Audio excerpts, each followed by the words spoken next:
আজ ২৬শে মার্চ বৃহস্পতিবার জানাবো আজকের বাছাই করা ৫০টি তাজা সংবাদ। শুরুতেই হেডলাইন্স। ভোটার তালিকা ২০২৬ দ্বিতীয় দফার তালিকা প্রকাশ রাত ৯টায়, জানালেন সিও। কতজনের নাম বাদ? তালিকা প্রকাশ্যে কত নাম বাদ গেল সাপ্লিমেন্টারি ভোটার তালিকায়, জানুন কি দাবি কমিশনের। পদ্মে ছাপ দিলে বাড়িতে ঢুকবে কেউটে সাপ, বিজেপিকে ৫০-এর নিচে নামাবো। মাত্র ২০ মিনিটে কে বা কারা লুটে নিল ৮৪০ কোটি, বিরাট চক্রান্ত। মালদহের ৪ কেন্দ্রে বিহারের বিজেপি নেত্রীর স্বামীকে পুলিশ পর্যবেক্ষক করল কমিশন, ছবি প্রকাশ্যে এনে দাবি তৃণমূলের। ঝাঁটা লাঠির প্রতিবাদ থেকে তৃণমূলের পতাকা, সন্দেশখালীতে বদলের হাওয়া বইছে। অভিষেককে ৯০% দিয়ে দিতে প্রস্তুত, ৫% আমি, ৫% হুমায়ুন। কোন প্রসঙ্গে কথা বললেন ওএসি? বিচারাধীন অভিষেক, শুভেন্দুর নাম বাদ, মধ্যরাতে কমিশনের ওয়েবসাইটের ভেলকিতে তোলপাড় রাজ্য। মমতা উত্তরে পা রাখতে বিজেপিতে বড়সড় ধস, ব্যাপক শক্তি বৃদ্ধি শাসক দলের। ঠিকমতো সেদ্ধ হচ্ছে না, কড়াই শুদ্ধ মাংস নিয়ে থানায় অভিযোগ জানাতে এলেন পৌর, হতবাক পুলিশ।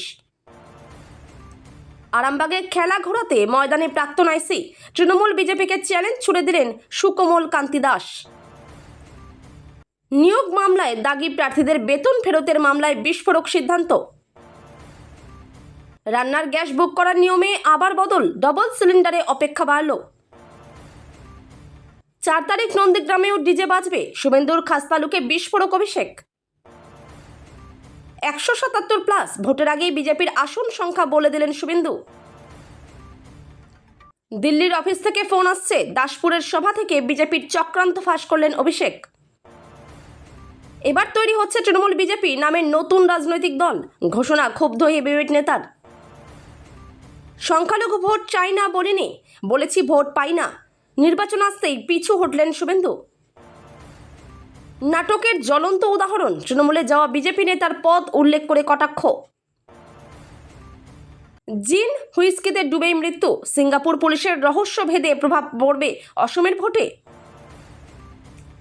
জোট সঙ্গীত প্রার্থী পাল্টা প্রার্থী দেওয়ার দাবি, ফাপড়ে সিপিএম। বাংলার রাজনীতিতে জোর জল্পনা। ঘড়ি ধরে ডিউটি করতে হবে না, কাজ না পারলে সরুন, বাংলার বিজেপি নেতাদের হুঁশিয়ারি। প্রার্থী করা নিয়ে দ্বিধাবিভক্ত বিজেপি, দ্বৈরথে ২ শিবির, ভোটের আগে বিরোধী শিবির বিজেপিতে গোষ্ঠীদ্বন্দ্ব। ফেসবুকে প্রেম, স্বামী সন্তান ছেড়ে ভিন রাজ্যে লিভ ইন, সম্পর্ক ভেঙে ফিরে আসায় খুন। গ্যাস বুকিংয়ের সময় বেড়ে ৩৫ দিন, সত্যি নাকি ভুয়ো, নোটিশ জারি করে জানালো সরকার। এক ধাক্কায় ৩,০০০ টাকা বাড়ছে লক্ষ্মীর ভাণ্ডার যুবসাথীতে, নির্বাচনী আবহে জল্পনা। ইসরায়েলে বিদ্যুৎ কেন্দ্র লক্ষ্য করে ক্ষেপণাস্ত্র ছুড়ল তেহরান, মাঝপথে ভ্রষ্ট। বুথের প্রায় ৭৫% বিচারাধীন ভোটারের নাম বাদ, তালিকায় চিকিৎসক জওয়ানরাও। ভারতের প্রথম কাচের ব্রিজ, উপরে উঠলে মনে হবে শূন্যে ভেসে আছে। তদন্তে অসহযোগিতার দিন শেষ, কড়া পদক্ষেপের মুখে প্রাক্তন শিক্ষামন্ত্রী। ভোটের সুবিধা হবে বিজেপির, বিস্ফোরক দাবি। ভোট কর্মীদের বড় সুখবর, ভাতা বৃদ্ধি, টিফিন খরচ ৩ গুণ ঘোষণা করল নির্বাচন কমিশন। সাপ্লিমেন্টারি তালিকা, ৩২ লক্ষ বিবেচনাধীন ভোটারের মধ্যে ১৩ লক্ষের নাম বাদ। ভোটার তালিকার নাম নেই তৃণমূল নেতার, তাকেই পোলিং অফিসারের দায়িত্ব। মুসলিম ভোট পেলেও উন্নয়নে কিছুই করেনি, ভোটে লড়ছে মিম, বিস্ফোরক অভিযোগ। রামনবমী উপলক্ষে টানা ৪ দিন ব্যাংক বন্ধ, কোথায় কবে পরিষেবা মিলবে না। বছরে ১৩ বার মোবাইল রিচার্জ করতে হবে কেন, সংসদে প্রশ্ন। ইন্টারনেটে ভাইরাল রাঘব চাড্ডার বক্তৃতা। ৩ মহাসাগরের মানচিত্র বানাচ্ছে চীন, ডুবোজাহাজ হামলার ছক, তাহলে কি তৃতীয় বিশ্বযুদ্ধ শুরু? ভোটের ডিউটি করতে এসে ধর্মীয় অনুষ্ঠানে যোগ, কমিশনের শাস্তির কোপে জওয়ান। কেউ পিছন থেকে হাওয়া দিচ্ছে, জোট নিয়ে বিস্ফোরক মন্তব্য। আর কি বললেন দাপুটে নেতা দিলীপ? এতক্ষণ শুনছিলেন আপনারা সংবাদ শিরোনাম, এবার শুনবেন বিস্তারিত খবর। অপেক্ষার আর কিছুক্ষণ, তারপরেই সামনে আসবে দ্বিতীয় দফার তালিকা। প্রায় 60 লক্ষ ভোটার বিবেচনাধীন তালিকায় রয়েছে। তাদের মধ্যে ঠিক কতজনের তথ্যের সঠিকভাবে নিষ্পত্তি হয়েছে সেই সংখ্যা নিজেই জানাতে পারলেন না মুখ্য নির্বাচনী আধিকারিক তথা সিও মনোজ আগরওয়াল।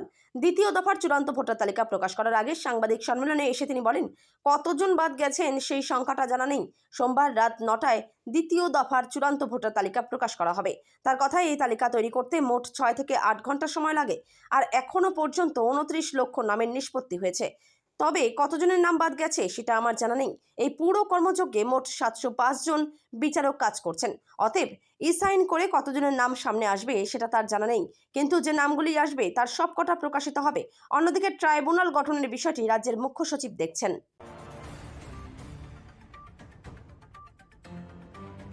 অ্যাডজুডিকেশন বা বিবেচনাধীন নামের তালিকা সোমবার মধ্যরাতে প্রকাশ করেছে নির্বাচন কমিশন, কিন্তু কত নাম বাদ বা কত নাম যুক্ত হলো তা নিয়ে এখনও স্পষ্ট ধারণা নেই কমিশনের তরফে। জানা গিয়েছে, তালিকা প্রকাশ করা হলেও প্রযুক্তিগত সমস্যা রয়েছে বলে অভিযোগ। বেশিরভাগ বুথের অতিরিক্ত তালিকা ডাউনলোড করা যাচ্ছে না, এমনকি এপিক নম্বর দিয়েও নাম দেখা যাচ্ছে না। রাজ্যের মুখ্য নির্বাচনী আধিকারিক মনোজ আগরওয়ালের দাবি, একটা কাজ হচ্ছে কিন্তু প্রবলেম তো হয়। যত আমরা পেলামই সাইন করে তত আমরা করে দিলাম। আমরা অনুরোধ করেছি রোজ দেওয়ার জন্য। 5টি রাজ্য নির্বাচন গিয়েছে, এটা তো একটা রুটিন বৈঠক যে বুথ যত আমরাই সাইন করে পাবো তত আমরা করব। আমার কাছে কোনো ফিগার নেই, আমি কিছু বলতে পারবো না। কত বাদ গিয়েছে এটা চলতি প্রক্রিয়ায় রয়েছে। নির্বাচন কমিশন সূত্রে খবর, গতকাল পর্যন্ত 29 লাখের বেশি অভিযোগের নিষ্পত্তি জুডিশিয়াল অফিসাররা করলেও 29 লক্ষের নামের তালিকা গতকাল রাতে প্রকাশ করা হয়নি। তার থেকে অনেক কম নামের তালিকা প্রকাশ করা হয়েছে। দুয়ারে 26 পদ্মে ছাপ দিলেই বাড়িতে ঢুকবে কেউটে সাপ। বিস্ফোরক অভিষেক বন্দ্যোপাধ্যায় বললেন, বিজেপিকে 50-এর নিচে নামাবো। প্রতীকুর রহমান, ভোট বাংলায় বড় খবর। প্রাক্তন সিপিআইএম নেতার নতুন পদ। তৃণমূলের গুরুত্বপূর্ণ দায়িত্বে প্রতীকুর রহমান, উত্তরে মমতা আর দক্ষিণে অভিষেক। দক্ষিণ 24 পরগনার পাথর প্রতিমা থেকে 26-এ ভোটের প্রচার শুরু করলেন তৃণমূলের সর্বভারতীয় সাধারণ সম্পাদক অভিষেক। বলেন, পাথর প্রতিমার মাটিতে প্রণাম জানিয়ে ভোটের প্রচার শুরু করছি। পাথর প্রতিমা দিয়ে শুরু করলাম, শেষ করব ডায়মন্ড হারবারে। 2011 সাল থেকে পাথর প্রতিমার তৃণমূল বিধায়ক সমীর কুমার জানা। 26-এও তিনিই প্রার্থী। অভিষেক বলেন, 2021 সালে সমীরদা জিতেছিলেন 21,000 ভোটে। 2024 সালের লোকসভায় সেই ব্যবধান বেড়ে হয় 25,000। এবার সেটাকে 40,000 করতে হবে। এদিন নির্বাচনী জনসভার মঞ্চ থেকে একযোগে বিজেপি ও নির্বাচন কমিশনকে নিশানা করেন অভিষেক। বলেন, ওরা আপনাদের এসআইআর এর লাইনে দাঁড় করিয়েছিল, আপনারা ভোটের লাইনে দাঁড়িয়ে ওদের জবাব দিন। তার কথায় যে তালিকা জমা দেওয়া হয়েছিল নির্বাচন কমিশনে তা চলে গিয়েছে বিজেপির হাতে। বিশ্বের সবচেয়ে বড় আর্থিক বাজার ওয়াল স্ট্রিট, এখানে নাকি সবকিছুই data driven, transparent, rule based. কিন্তু মাঝে মাঝে এমন কিছু ঘটে যা সেই পুরো গল্পটাই ভেঙে চুরমার করে দেয়। সময় সবে 6:30 পেরিয়েছে, হঠাৎই তেলের বাজারে অস্বাভাবিক তোলপাড়। কেউ বিশাল পরিমাণে ক্রুড অয়েল ফিউচার্স বিক্রি করতে শুরু করলো, আর একই সঙ্গে শেয়ার বাজারের ফিউচার্স কিনতে লাগলো। 1 মিনিটে কয়েক হাজার কোটি টাকার লেনদেন, স্বাভাবিকের 5-6 গুণ বেশি। কারণ মাত্র 15 মিনিট পরেই আসে সেই বড় খবর। ডোনাল্ড ট্রাম্প ঘোষণা করেন ইরানের সঙ্গে কথাবার্তা হয়েছে, আপাতত হামলা স্থগিত। বাজার সঙ্গে সঙ্গে উল্টে ঘুরে দাঁড়ায়, শেয়ার বাড়ে, তেল পড়ে যায়। 20 মিনিটে তুলে নেয় প্রায় $100 মিলিয়ন, 840 কোটি টাকা। এখানে পুরো গল্পটা বদলে যায়, কারণ বাস্তবতা হলো এই লেভেলের ট্রেডিং গেস ওয়ার্ক দিয়ে হয় না, এটা হয় তথ্য দিয়ে, ইনসাইড তথ্য, এমন তথ্য যা সাধারণ বাজারে তখনও পৌঁছয়নি। অর্থাৎ ট্রাম্প পোস্ট করার আগেই যদি কেউ এই পজিশন নেয়, তাহলে তথ্যটা আগে কোথায় ছিল? তৃণমূলের প্রকাশ করা ছবিতে দেখা যাচ্ছে পুলিশ আধিকারিক জয়ন্তের সঙ্গে রয়েছেন এক মহিলা। সেই মহিলাকেই আবার দেখা যাচ্ছে বিহারের বর্তমান উপমুখ্যমন্ত্রী সম্রাট চৌধুরীর সঙ্গে বিজেপির মঞ্চে। পশ্চিমবঙ্গের বিধানসভা নির্বাচনের জন্য রাজ্যে 84 জন পুলিশ পর্যবেক্ষক নিয়োগ করেছে নির্বাচন কমিশন। মালদহের 4 কেন্দ্রের দায়িত্বে থাকা পুলিশ পর্যবেক্ষক জয়ন্তকান্ত এবং তার স্ত্রীর ছবি প্রকাশ করে তৃণমূল দাবি করল, কমিশন নিযুক্ত পুলিশ পর্যবেক্ষকের স্ত্রী বিহারের বিজেপি নেত্রী। সেই সূত্রেই রাজ্যের মন্ত্রী ব্রাত্য বসু এবং ব্যারাকপুরের সাংসদ পার্থ ভৌমিক প্রশ্ন তুললেন, যার স্ত্রী বিজেপির নেত্রী তার স্বামী কিভাবে নিরপেক্ষ হয়ে কাজ করবেন। তৃণমূল ভবনে সাংবাদিক বৈঠক করে বেশ কিছু ছবি দেখান ব্রাত্য এবং পার্থ। তাতে একটি ছবিতে দেখা যাচ্ছে পুলিশ আধিকারিক জয়ন্তের সঙ্গে রয়েছেন এক মহিলা। সেই মহিলাকেই আবার দেখা যাচ্ছে বিহারের বর্তমান উপমুখ্যমন্ত্রী সম্রাট চৌধুরীর সঙ্গে বিজেপির মঞ্চে। তবে তৃণমূলের দাবি বা তাদের তরফে প্রকাশ্যে আনা ছবির সত্যতা আনন্দবাজার.com যাচাই করে দেখেনি।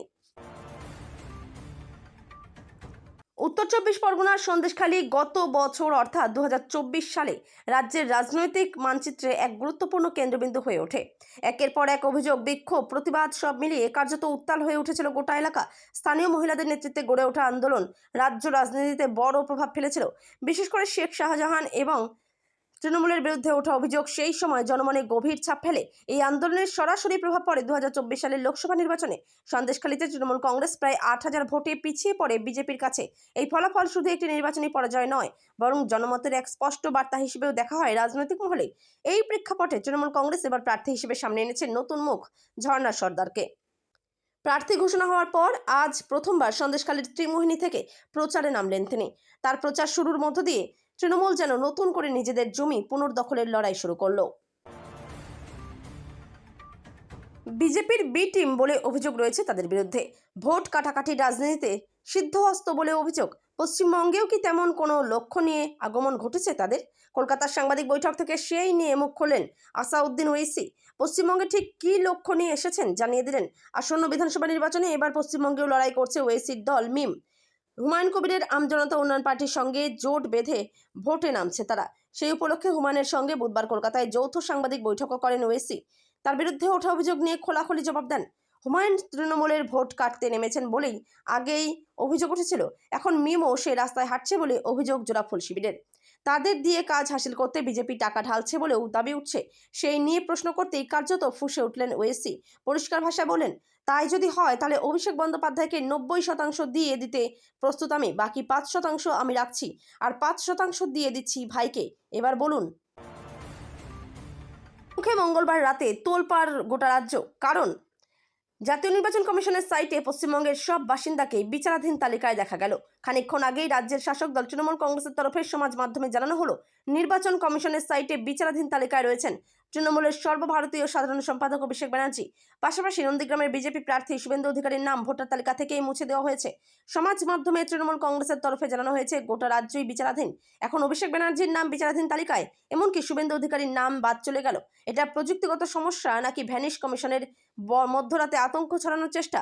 এটা অত্যন্ত উদ্বেগজনক। এর ফলাফল ভয়ঙ্কর হতে চলেছে। এখনো পর্যন্ত এসআইআর এর কারণে আতঙ্কের দুশ্চিন্তায় মানসিক চাপে 200 জনের মৃত্যু হয়েছে। এবার এই ধরনের উপেক্ষার জেরে যদি আরও একটি প্রাণহানি হয় তাহলে সেই রক্ত লেগে থাকবে নির্বাচন কমিশনের গায়ে। এর দায় কি নির্বাচন কমিশন নেবে? উত্তরবঙ্গ সফরে এসে মঙ্গলবার বিকেলে ডুয়ার্সের চালসায় পৌঁছন মুখ্যমন্ত্রী মমতা বন্দ্যোপাধ্যায়। মাটিয়ালি ব্লকের চালসা মেটালি রাজ্য সড়কের ধারে একটি বেসরকারি হোটেলে রাত্রিযাপন করেন তিনি। মুখ্যমন্ত্রীর এই সফরকে কেন্দ্র করে মঙ্গলবার রাত থেকে এই এলাকায় রাজনৈতিক তৎপরতা তুঙ্গে ওঠে। বিশেষ করে বিজেপি শিবিরে ধস নামিয়ে দুটি পৃথক যোগদান সভার মাধ্যমে তৃণমূলে যোগ দিল মোট 13টি পরিবার। তৃণমূল কংগ্রেসের পক্ষ থেকে মঙ্গলবার রাতে দুটি বিশেষ সভার আয়োজন করা হয়েছিল। ব্লকের দলীয় কার্যালয়ে আয়োজিত একটি সভায় টিলাবাড়ি ডিভিশন চা বাগান এলাকার 8টি পরিবার বিজেপি ছেড়ে ঘাসফুল শিবিরের নাম লেখায়। মিঠিলি ব্লক সভানেত্রী স্নমিতা কালান্দি এবং অঞ্চল সভাপতি বাপন রায়ের উপস্থিতিতে তাদের হাতে দলীয় পতাকা তুলে দেওয়া হয়। অন্যদিকে বিধাননগর গ্রাম পঞ্চায়েতের এই এলাকায় আয়োজিত অন্য একটি সভায় আরও 5টি পরিবার বিজেপি ছেড়ে তৃণমূলে যোগদান করে। এখানে উপস্থিত ছিলেন অঞ্চল সভাপতি দীপক রায় এবং যুব সভাপতি সুজিত বিশ্বাস সহ অন্যান্য নেতৃত্ব। তৃণমূল নেতৃত্বের দাবি, মুখ্যমন্ত্রী উত্তরবঙ্গ সফরে আসায় সাধারণ মানুষের মধ্যে ব্যাপক উৎসাহ তৈরি হয়েছে। মাংস সেদ্ধ হচ্ছে না কেন? কড়াই ভর্তি আধা সেদ্ধ মাংস সমেত থানায় হাজির হলেন পৌর। অন্ধ্রপ্রদেশের বাসিন্দা এক ব্যক্তি পুলিশের কাছে অভিযোগ করেন যে 20 বার চেষ্টা করার পরেও খাসির মাংস রান্না করা সম্ভব হয়নি। খাসির মাংস নিয়ে এই অস্বাভাবিক অভিযোগ পেয়ে হতবাক হয়ে যায় তাদিপাত্রী টাউন থানার পুলিশও। অদ্ভুত এই অভিযোগের কথা চাউর হতেই তা নিয়ে আলোচনা শুরু হয়েছে স্থানীয় এলাকায়। সংবাদ মাধ্যমের প্রতিবেদন অনুসারে উগাদি উৎসবের সময় খাসির মাথার মাংস কিনেছিলেন তাদিপাত্রীর পুতলুরু রোডের বাসিন্দা সোদালা হাজি। মাথার মাংসের ঐতিহ্যবাহী একটি পদ তালাকুড়া রান্না করার জন্য তিনি মাংস কিনে আনেন। উৎসাহ ভরে রান্না শুরু করার পর দেখেন কিছুতেই মাংস সম্পূর্ণ রান্না করা যাচ্ছে না। প্রায় 20 বার চেষ্টা করার পরেও মাংস শক্ত ও আধ কাঁচা রয়ে গিয়েছে। হতাশ ও বিভ্রান্ত হয়ে হাজি রান্নার পুরো পাত্র সমেত সোজা থানায় গিয়ে পুলিশের দ্বারস্থ হন। মাংস বিক্রেতার বিরুদ্ধে অভিযোগ দায়ের করেন। টাউন সার্কেল ইন্সপেক্টর আনন্দ রাও বাকরুদ্ধ হয়ে যান যখন দেখেন এক বাসিন্দা কাঁচা মাংসে ভরা একটি পাত্র নিয়ে থানায় চলে এসেছেন। 2026 বিধানসভা নির্বাচনের মুখে আরামবাগের রাজনীতির আঙিনায় নতুন মোড়। পুলিশ আধিকারিকের দায়িত্ব সামলানোর পর এবার সরাসরি রাজনীতির ময়দানে নামছেন আরামবাগ থানার প্রাক্তন আইসি সুকোমল কান্তি দাস। এরপর বিষ্ণুপুর ও খড়গপুরের ডিএসপি ছিলেন তিনি। ছিলেন বিধাননগরের এসিপি। চাকরি জীবনের শেষ সময় উত্তরবঙ্গে কাটিয়েছেন। হুমায়ুন কবিরের নেতৃত্বাধীন আম জনতা উন্নয়ন পার্টির প্রার্থী হিসেবে আরামবাগ কেন্দ্র থেকে প্রতিদ্বন্দ্বিতা করবেন সুকোমল। দুই আইপিএস হুমায়ুন কবির ও প্রসূন বন্দ্যোপাধ্যায়কে প্রার্থী করেছে তৃণমূল কংগ্রেস। আইপিএস রাজেশ কুমারকে প্রার্থী করেছে বিজেপি। আরেক দুদে প্রাক্তন পুলিশ আধিকারিক সুকোমল দাস। আম জনতা উন্নয়ন পার্টির প্রধান হুমায়ুন কবির তাকে আরামবাগ থেকে প্রার্থী করা হবে বলে ঘোষণা করেছেন। বাম আমলে 2009 থেকে 10 সালে যখন তিনি খানাকুলের ওসি ছিলেন, তখন এলাকা ছিল অগ্নিগর্ভ। 2009 নভেম্বরে প্রধান গ্রামে হারমাদদের সঙ্গে তৃণমূলের ভয়াবহ বন্দুকযুদ্ধের সময় সুকোমল দাস নিজে গুলিবিদ্ধ হয়েছিলেন। শিক্ষক নিয়োগ দুর্নীতি মামলায় ফের কড়া অবস্থান নিল উচ্চ আদালত। ওএমআর শিট প্রকাশ, দাগি প্রার্থীদের বেতন ফেরত এবং অভিযুক্তদের হেফাজতে নিয়ে জিজ্ঞাসাবাদের দাবিতে দায়ের হওয়া একটি জনস্বার্থ মামলা গ্রহণ করেছে বিচারপতি সঞ্জয় কুমারের ডিভিশন বেঞ্চ। আদালতের এই পদক্ষেপে নিয়োগ দুর্নীতির তদন্তে এক নতুন মোড় আসার সম্ভাবনা তৈরি হয়েছে। শুনানি শুরুতেই বিচারপতি সঞ্জয় কুমার রাজ্যের ভূমিকার কঠোর সমালোচনা করেন। মামলার মূল দাবিগুলো ছিল অত্যন্ত স্পষ্ট। যে সমস্ত প্রার্থীর নিয়োগ অবৈধ বলে প্রমাণিত হয়েছে তাদের প্রাপ্ত বেতন রাষ্ট্রীয় কোষাগারে ফেরত দিতে হবে। সমস্ত প্রার্থীর ওএমআর শিট জনসমক্ষে প্রকাশ করতে হবে যাতে যোগ্য ও অযোগ্যদের পার্থক্য স্পষ্ট হয়। দুর্নীতির সঙ্গে যুক্ত মূল অভিযুক্তদের হেফাজতে নিয়ে দীর্ঘ জিজ্ঞাসাবাদের প্রয়োজন। বেঞ্চ প্রশ্ন তোলে, আদালতের পূর্ববর্তী নির্দেশ থাকা সত্ত্বেও কেন এখনও তা কার্যকর করা হয়নি? বিচারপতির পর্যবেক্ষণে উঠে আসে যে আদালতের দেওয়া নির্দেশাবলীর প্রয়োগে বিলম্ব এবং বিভ্রান্তি কোনোভাবেই গ্রহণযোগ্য নয়। এটি সরাসরি নিয়োগ প্রক্রিয়ার স্বচ্ছতাকে কালিমা লিপ্ত করছে।